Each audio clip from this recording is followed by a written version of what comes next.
отлична възможност. Сега грешка на Федерико Бариос и това, което нападна на пътя на Жулиен Ломио, вместо това, което игра в контратакува. Матеус срещу Ангел Ласо. Ангел е готов да помощи на защита. Сертания му се след добро движение. Тук именно към Сертания. Много град резултатът. Помага да ремонтира, а сега да стигне на нападението на Крум град е добро. Матеус.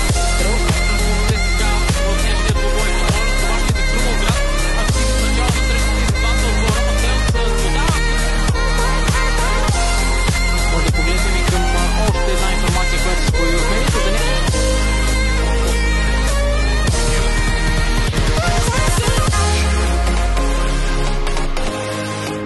Може би случайно поддаване за Гермуш.